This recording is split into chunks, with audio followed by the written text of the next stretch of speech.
so your voice is projecting into those Very good. mics. That would be All terrific. right. Put my head down like this to talk. Okay, just under a minute.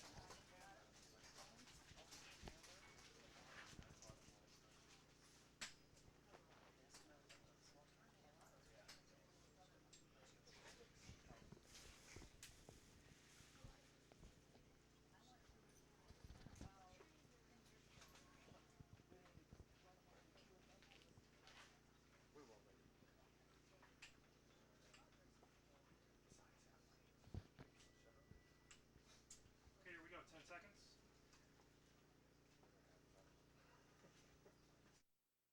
And you're live. Okay. Well, good morning, good afternoon, whatever. My name is Ann Ulrich Miller, and I'm from Earth Star Publications. And I put out the Star Beacon newsletter, which has been in print for 17 years. And before I introduce Sanni, a very special being, I'd like to give a little bit of background. It was sometime in 1999 when this woman started writing to me from out east, and she told me she was an extraterrestrial, and she would write in symbols, hieroglyphs, and her English sort of needed to be translated because she wrote phonetically. And it was so interesting, I kept writing to her, and she seemed to be a very loving being, and she told me that she would like to come out to Colorado and visit sometime, that John Denver was her favorite singer, and she just wanted to come out to Colorado so badly. So finally, in the summer of 2000, we had a way to bring her out by Greyhound bus, and she spent 11 days at our home outside Paonia, and she just blossomed. She opened up into this being that we didn't even know existed. It was really terrific. So when it was time to leave after her visit, she told us that she wanted to move to Colorado. And it was like, oh yeah, well, maybe next year. Well, things worked out so fast that within 2 weeks, we had found a house for her to rent, and everything just kind of moved and flowed. It was time for her to join us, and she did. 2 of the men in our group drove out with a trailer and moved her to Paonia. And the rest she's going to tell you about, but most of it is in this book that she's just written and has just been released. It's called Stranded on Earth, the story of a Roswell crash survivor. And she's going to tell you what that's all about. So I'd like to introduce Sanni Sito.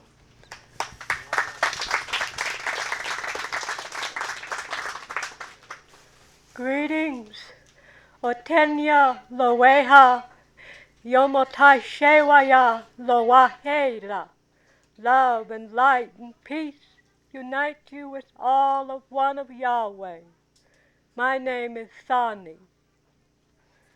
My experiences first started when I was about 4 years old in your time when lightning hit our front porch.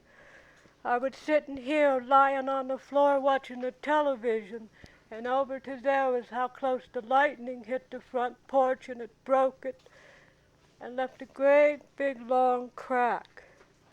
The minute that lightning hit the porch, I had these movies, or I call them flashbacks, in my mind of me piloting an advanced aerial vehicle that your technology did not have at that time. It was a delta-winged craft. There was me and 4 others. We were dressed in tight-fitting flight suits. In the flashbacks, I was going down over the mountainside. It was a dark cycle, which you call night. Lightning was so horrible. We were going down. My duties was to maintain force field operations around the craft, meaning you have a console that comes out similar to your laptops, but it's this thick. You didn't have that. Back then, your computers took up big buildings and you used vacuum tube technology. Computer was primitive, but this came out of the wall and there was a panel that had templates. You put your hands just above the templates and you was able to interact with controlling the ship mentally by putting your hands there because it connected to the neurons in the brain to operate you to interface between mind and machine. I took my head away just for a brief minute to look at Nelu, my crew member. And the minute I took my eyes away from my console, there was a breach in the force field. There was two ships. Mine was here. First ship was here. It was a saucer, about 90 feet in diameter. It went down first in a desert area, left a long trench, went down near Socorro of your land, New Mexico. Mine traveled onwards. We shared the force field. When the breach occurred, the force field split. That conducted electricity into the hulls of both ships, and they lost their instrumentation. Brother's ship went down first. His name was J-Rada, but you call him J-Rod. He went down with 12 scientists. Mine went on till we hit the side of a mountain, because in every flashback I've had, I was always hitting the upper side of a mountain.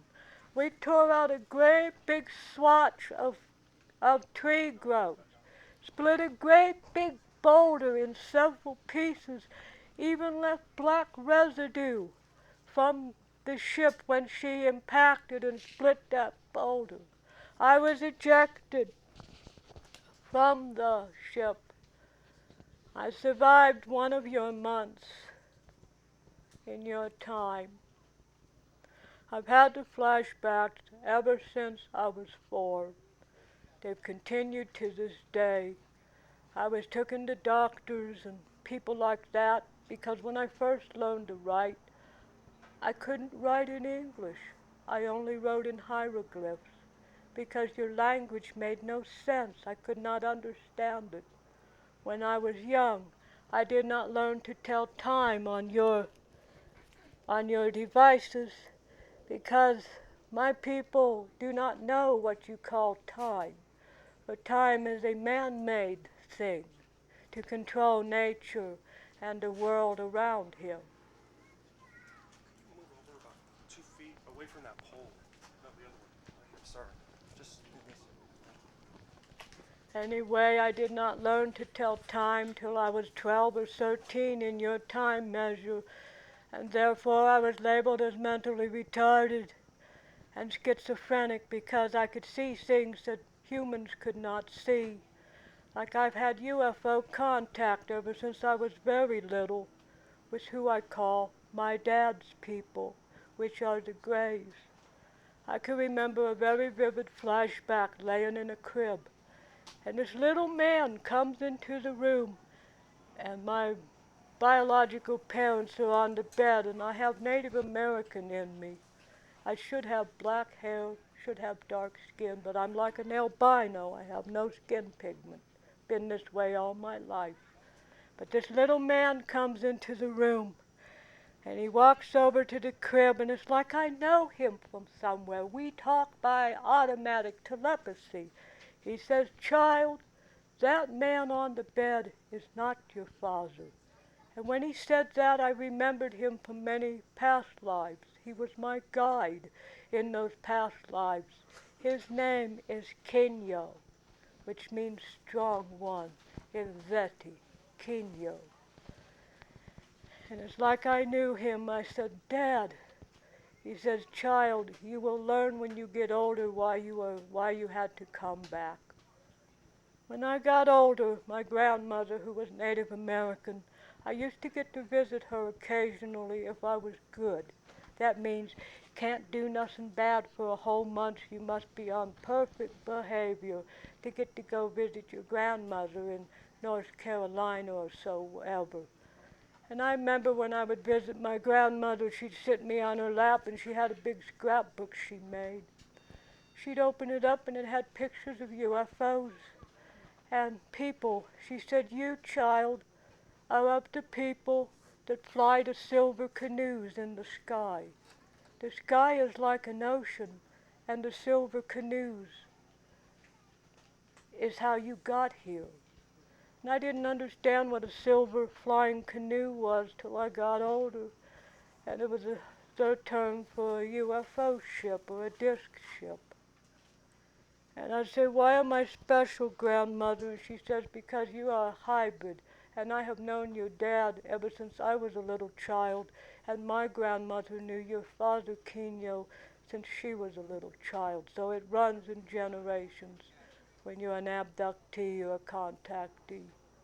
And when I got older, I learned that the reason I had to come here, come to Colorado that is my counsel said you have to return to the location. You caused a terrible, terrible accident that killed many innocent scientists. And in this present life, I have lived in approximately 12 group homes, 12 foster homes, went through a rape at gunpoint in 77-year time, been labeled everything under the sun because the doctors could not accept a person that's of extraterrestrial origin. I've been through interrogations once or so often a year. The social workers would take me to this big airport. Like I would go to this big airport underground. It was a hospital. I'd go there and have every known test you could have done to you. I was tested on everything. The upper part looks like a airport with jets and planes and helicopters. Normal hospitals don't have airports on the top with security gates and people in blue uniforms. And all my life, and I stayed with the Rileys ever since I was little till I turned an adult. These social workers would come and visit me. Now, normal social workers wouldn't dress the way these dressed. It was usually two men or a woman, or two women and a man, or what have you. They wore suits that were like a navy blue colored jacket and a skirt. The woman wore hose and matching shoes and a little cap that matched her jacket. And she wore a light blue blouse with a little blue bow tie that matched the jacket. And the men wore the same color outfits as the women. And they'd come every month and ask Mr. and Mrs. Riley, "Well, how is it doing? Is it able to eat?"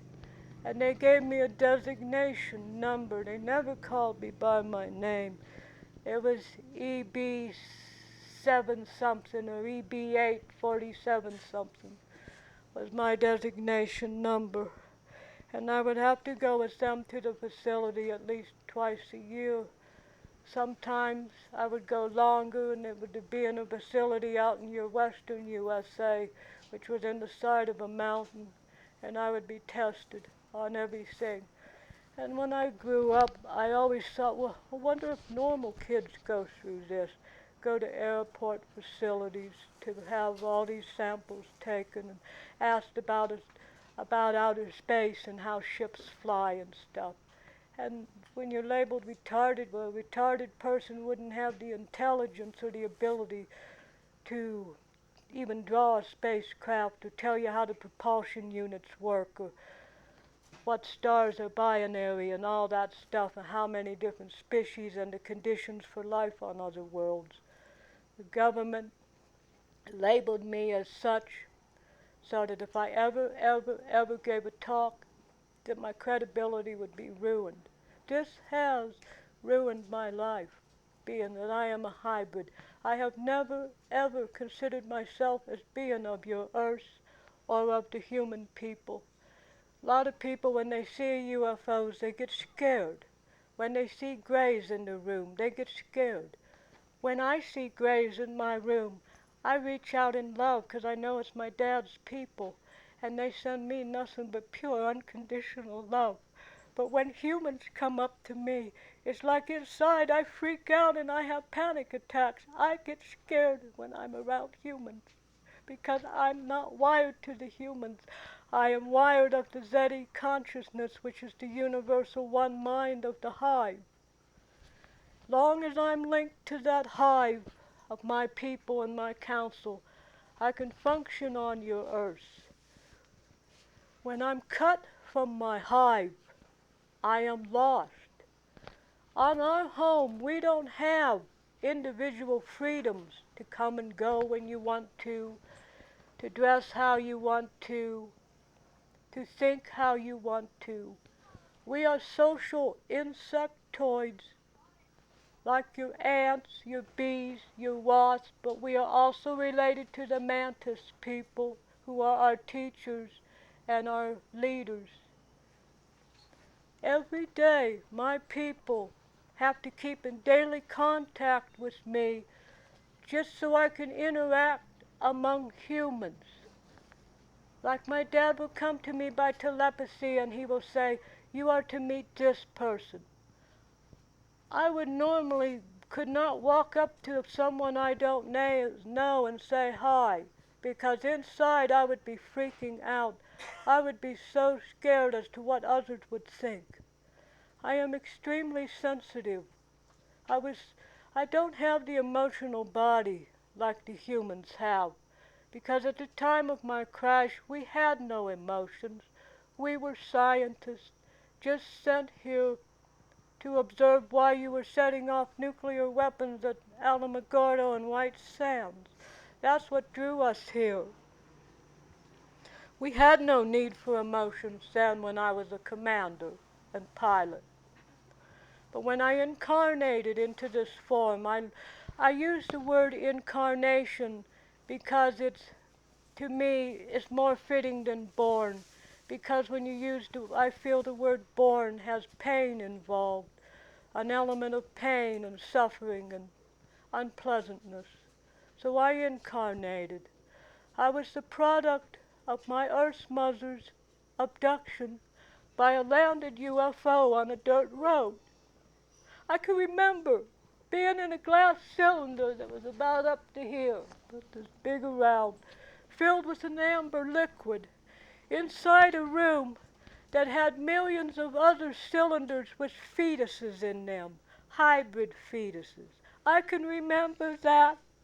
People say, well, little babies don't have memories. Well, they do have memories. You have memories before you're even concepted to become a human or whatever being. You have your ancestral memories of your species encoded in you when you were just a ball of intelligent energy. And when you take a body or incarnate, that memory comes with you. Some people choose to block their memories so they can live on the earth level. My memories weren't blocked, and it got me into a lot of trouble with the doctors labeling me as such. Because I've had tests run on me, I'm not schizophrenic, I'm not mentally ill or delusional. I'm just an extraterrestrial sent here to learn about your culture and your people. It is so hard to live on your planet with all the hate and negativity and the war. Your people, as a global family, must all come together. Put away your wars. Put away your pettiness. Put away hunger. You must learn to end all of that if you're ever going to have open contact. That's one of the stipulations. Earth people, instead of reaching out with fear to the unknown and fear of their fellow nations, should reach out and say, I offer my hand to help you. I give you my love to help heal your earth. I am your brothers and your sisters. We are a one family. We are united as one. And the people of earth must work together as a family to save your resources, to stop all wars, to end hunger, to end prejudice, 'cause those are cancers that plague your world.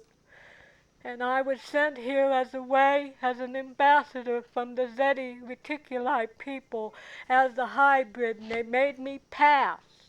What I mean by passing is a species that is far more evolved than your planet. If they want to monitor planet A, they will put one of their people on planet A, disguised as one of your people, so they can do their scientific mission unhindered. Because if I was to be put here in my true form as a gray, I'd be in that laboratory again and be tortured and killed. I was sent as an emissary, as a bridge between two universes and galaxies, as an ambassador of peace. I came as a teacher to help clear up misunderstandings, that it is really the reptoids that shapeshift into gray form to abduct humans against their will and do experiments on them so that the humans will hate my species, when in reality the reptoids hate my species and want the humans to hate us as well. The reptoids are shapeshifters. They assume human form on your planet. They are in all your governments, all over your earth. They want my race to be extinct. In fact, a while back, my dad said that if cover-up is ever ended on your earth, the reptoids would go back to the reticuli, which is 37 or 39 of your light years away, and destroy every inhabited gray home world. Then they would come back to your solar system in Earth and wipe out all the humans that were involved with working with us, and they would destroy your government because the reptoids don't want the cover-up lifted. The reptoids use mind control and psychotronics. They use chemtrails. Reptoids are involved in everything negative on your Earth because they don't want the truth to come out about why the Greys are here. Well, I was sent here to educate about my people and what my people are really like, that it is reptoids that shapeshift into our form and commit these atrocities upon innocent humans. I am a being of love. I am a being of love. I thrive on love. And people have criticized me at times because I love to give hugs so much. And I thought, what is so wrong with your planet that you've shut off your ability to love and give hugs? That is a sign. This is just sorry. Thank you. That is a sign that your planet is in trouble when you shut off your ability to love one another. That is a sad, sad sign that your world is lacking in love. I've always been an affectionate, loving creature. My dad said your mission will be very hard where you're on the earth observing the earth people. I don't like being a hybrid. I've asked my dad several times, Dad, why am I connected to UFOs? He said, child, it's because of your heritage. You are entwined in UFOs because you were created aboard a UFO. That is your blood, your DNA. If you was to leave UFOs and us for a month, you would die.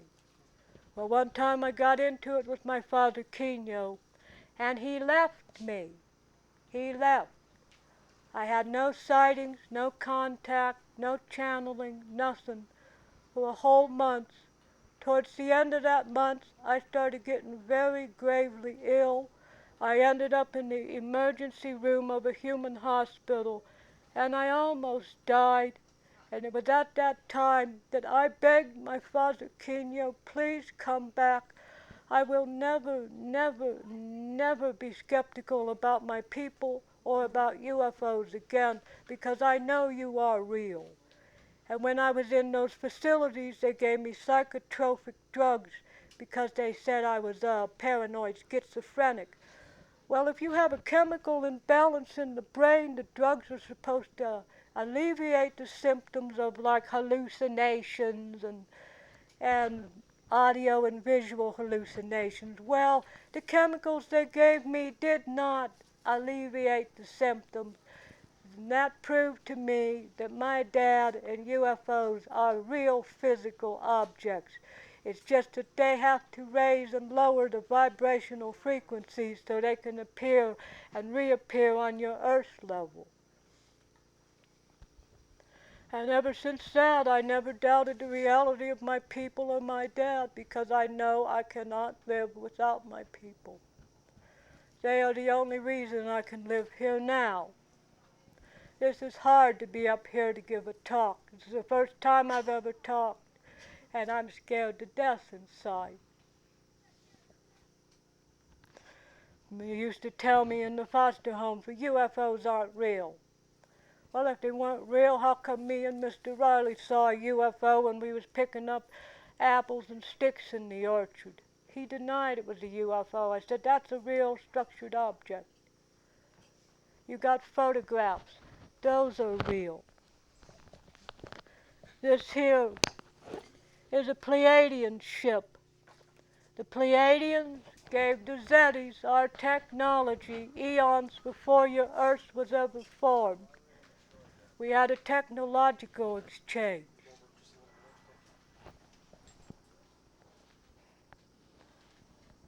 That is Pleiadian. That there, that looks like a man-o-war jellyfish, is a ship that has its ion propulsion units turned on. That will generate a mist or a cloud-like effect around the vehicle. Many ships pass themselves off as clouds to avoid being detected. But anyway, my doing the book, I didn't do the book to make money. I did the book because it was part of my mission to reach out and teach the people of Earth that there is other planets beyond their little blue and green ball that you call Earth. I did the book to help others and to teach. The night of my crash, I lay there against that rock in excruciating pain.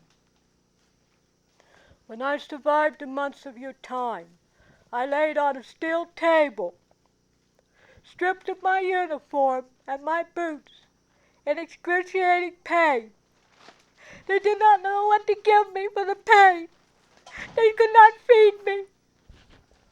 I laid there on that bed, on that steel table, with just a wooden block as a pillow.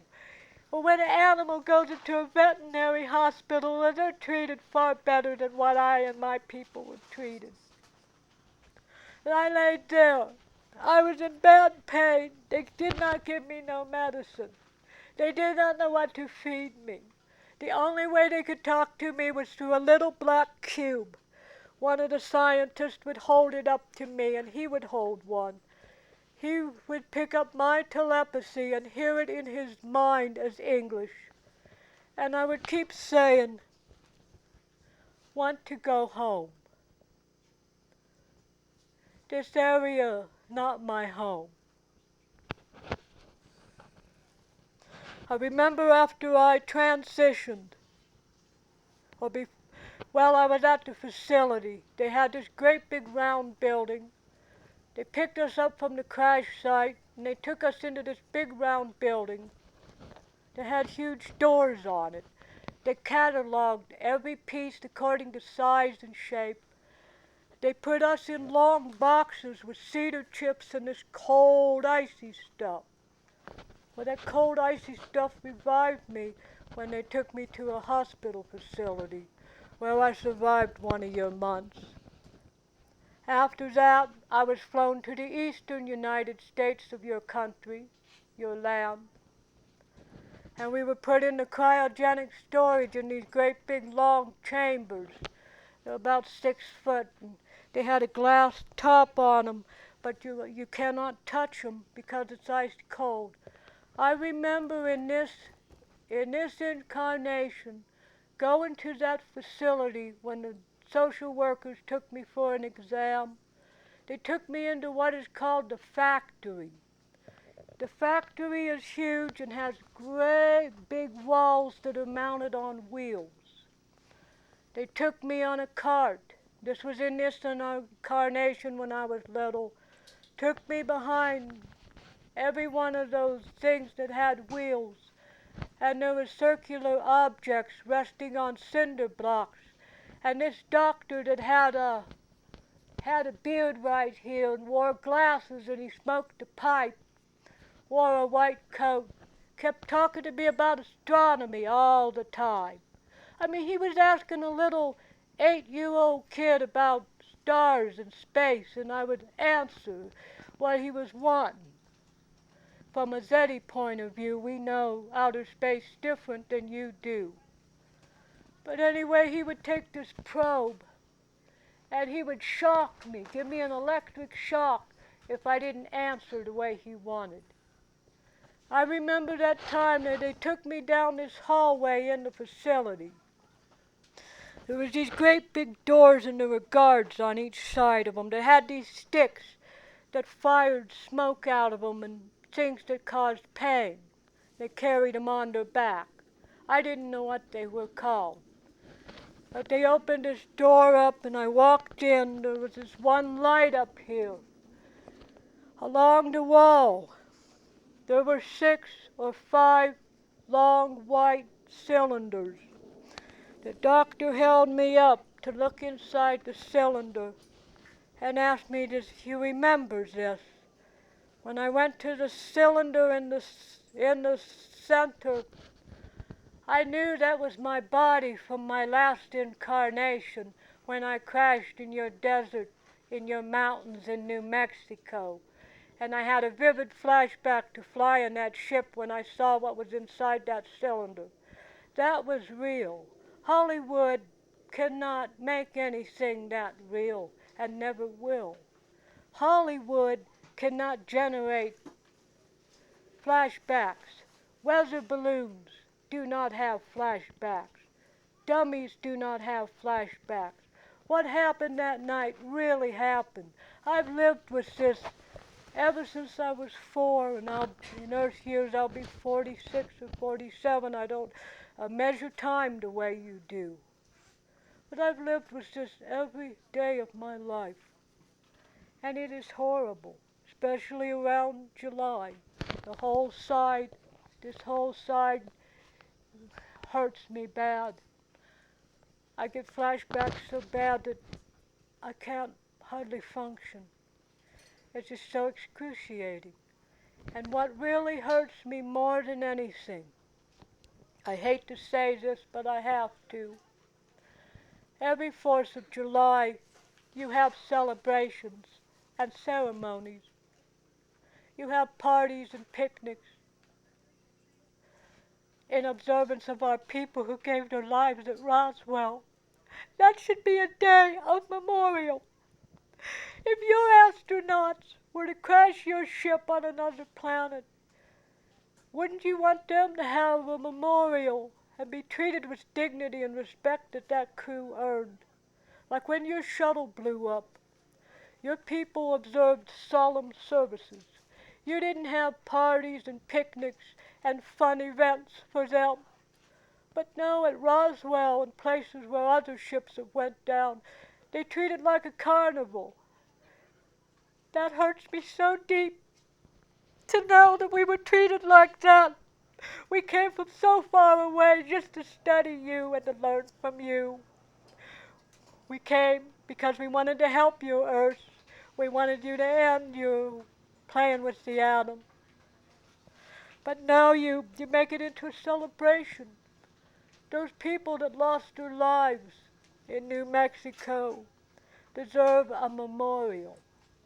Every crew member was a living person that deserves to be memorialized and honored for what their work was.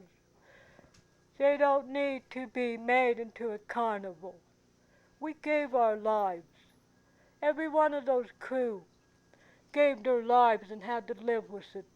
But the council was not as hard on them as they was on me because I was a commander and I piloted that ship and the crew was under my command.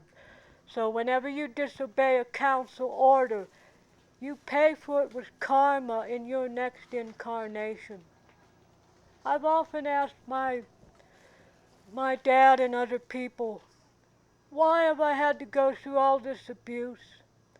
Why did I have to be in 12 foster homes, raped at gunpoint, being labeled schizophrenic and delusional and mentally retarded, humiliated and shunned and tortured? What did I do to cause so much pain in this life? I didn't ask for that pain. All I wanted was a normal childhood where I could play and be like regular kids. I didn't ask to have gifts of premonition and psychic abilities. I didn't ask to be a hybrid. I didn't ask to be associated with UFOs. But I am.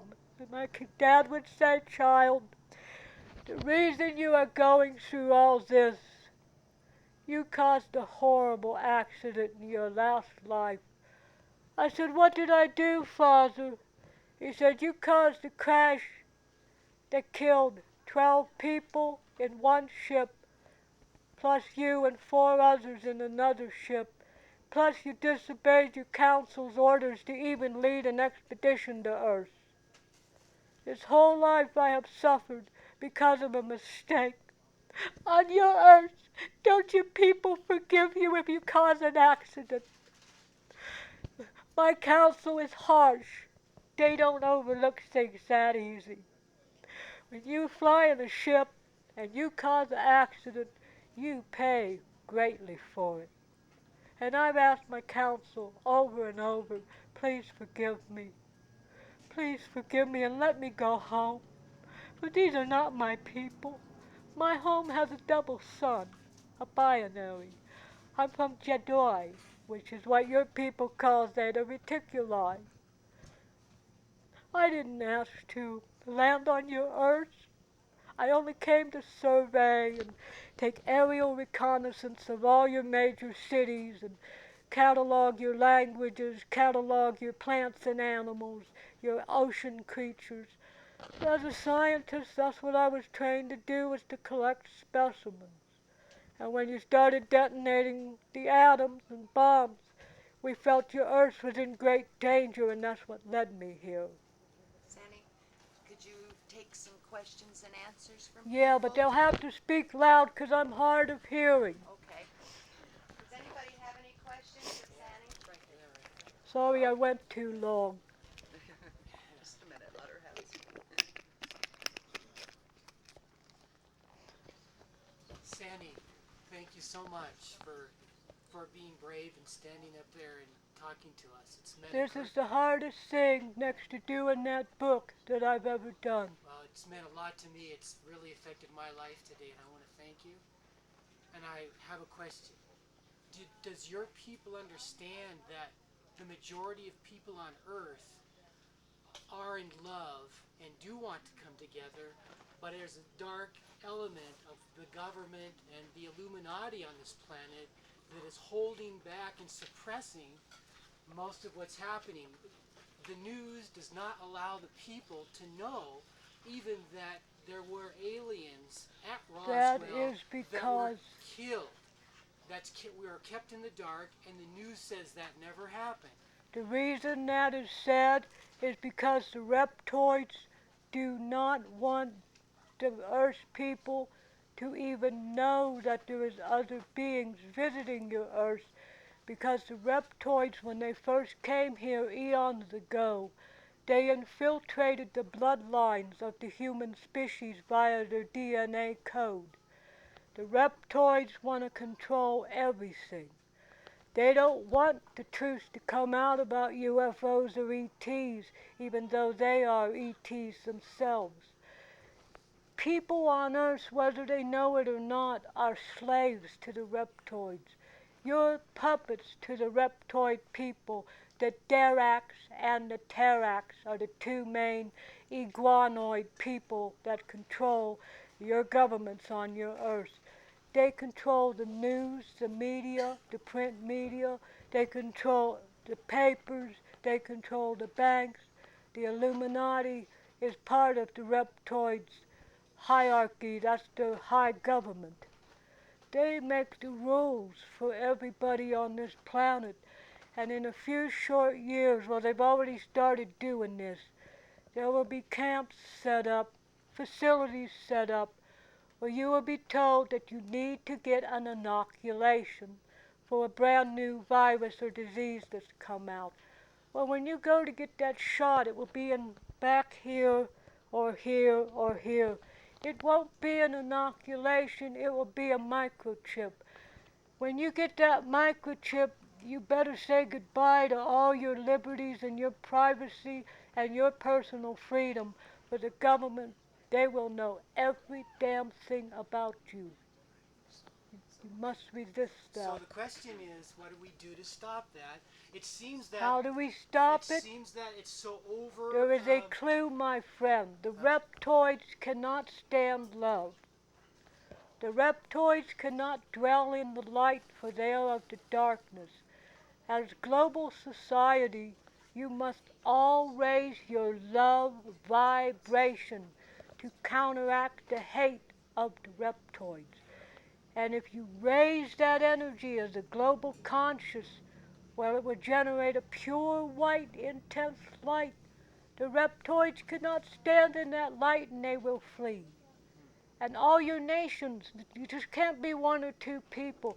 It has to be your whole planet must do this in order to drive the reptoids off of this world, because they are going to cause your world to end soon, if not.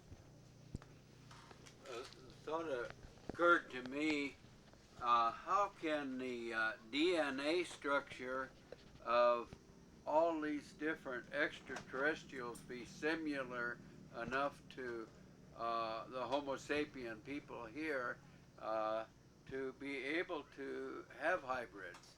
Because we do genetic splicing and genetic cloning, and we delete certain chromosomes of the DNA and we add.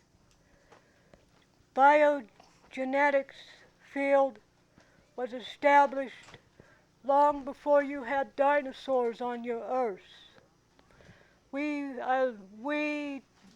perfected the technique of bioengineering.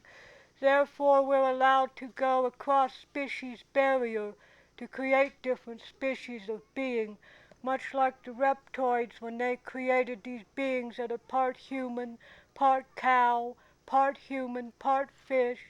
I saw that once in a facility. These half-breed creatures that were half ape and half human, or half deer and half human. They do that by genetic splicing. In your society, your genetic technologies is in its infancy right now. If your people evolve to a higher level, you may be given technology that will advance this. When you get the genetic technologies that we have, you will have no more cancer, you will have no more deaths, you will have no more AIDS, you will have nothing like that, no more Alzheimer's, because you will have found a way to end all diseases by either adding to the DNA or deleting from the DNA. Anybody else have a question? Or I can't hear you too have well. to speak up. Would I be allowed to come up and hug you and ask you a question? May she hug you and ask you a question? Certainly. I love hugs. Hugs is the universal language of love.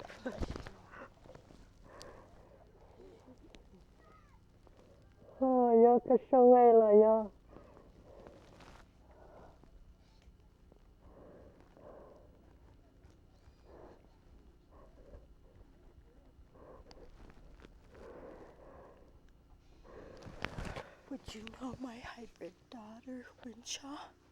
What's that? Would you know my hybrid daughter, Winshaw? She's aboard a ship. Where is Why did Dear they Ann, take her away from me? you will see her When? soon. You will see her on the dream time. And in a short period of your time, since I don't measure your time, she will appear to you. Why did they take her away from me? Because she could not live on this polluted earth. She I could not used to live with see the her. hate. I used to see her a lot. They used to let me be with her a lot. You will be with her. God bless you, my dear. Go far in your travels. Gloria, you know you're on mic.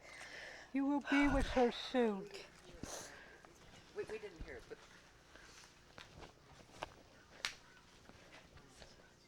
I had a message. Can I ask one more question? go ahead. How would you see that as a people we can raise our level of vibration of love the fastest way to counteract the reptilians? Yes, you must do that globally. How? By How ending individually wars. would we do that, for instance? Everybody individually must do that, and these nations that are at war with each other, they should sit down and talk out their differences, work out plans instead of using violence to solve their problems. You didn't need that war over there in Iran or Iraq. You didn't need that. That was instigated by the reptoid forces. You didn't need all that innocent people being sent over there to be killed. You didn't need that. Your people could have solved that. You could have drove the reptoids out. Saddam is a reptoid, although the one that's over there now is a clone.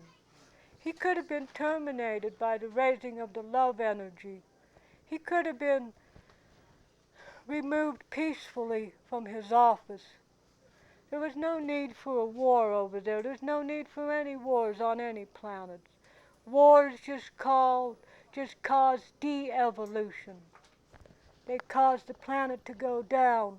They don't cause the planet to evolve higher. All nations, if they come together as one mind like our hive has, and generate the love vibration and help one another instead of fighting and arguing among yourselves, the energy level will be so great that the reptoids will not be able to tolerate it. Then they will leave en masse. You see, when the first nuclear test was done, and when the bomb was dropped on Hiroshima, that opened a gigantic portal into your solar system from another universe. That allowed the reptoids to stream in here en masse, and one by one they bioengineered your DNA and put their bloodlines in your populations. That's why there's so much hate and negativity on your earth. It's because the reptoids. Are there any more questions? Thank you very, very much. Thank you for allowing me to do this. You're wonderful.